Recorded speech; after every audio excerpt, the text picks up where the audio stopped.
I'm 22, just graduated from college a few months ago.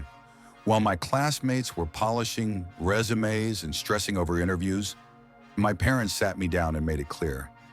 I wouldn't be job hunting, I'd be working for them. They run a massive waste management company like citywide contracts, fleet of trucks, recycling centers, the whole deal. It's their legacy, and they want me to take over someday. But they also made it clear I wouldn't be jumping into some cushy office role with a fancy title. If I was going to lead the company, I had to understand it from the ground up. Fair enough. I actually respected that. So I started at the very bottom. One day I was on a truck hauling trash bins in the rain. The next I was elbow deep in recyclables at the sorting center. I never told anyone who I was. I wore the same uniform, followed the same schedule, and showed up like every other new guy. I wanted real experience. No special treatment, no shortcuts. At first it was fine, humbling even. I started to respect the people who do this every day in ways I couldn't before. They're tough, they work hard.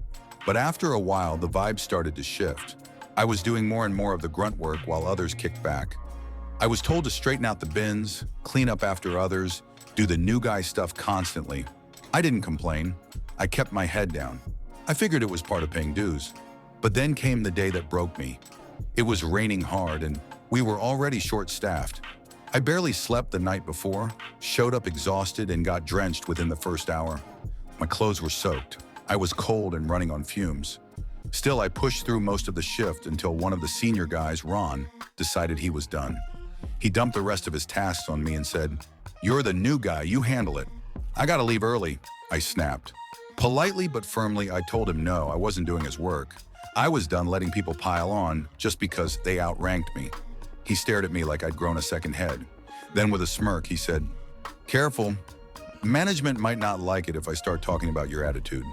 I looked him dead in the eye and said, "Then let's go to management right now."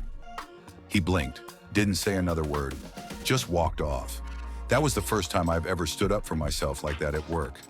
I didn't play the "I'm the owner's son" card. I still haven't. But I'm starting to realize being the boss's kid doesn't mean I have to accept being walked over to prove I'm humble. I'm here to learn not to be everyone's personal doormat.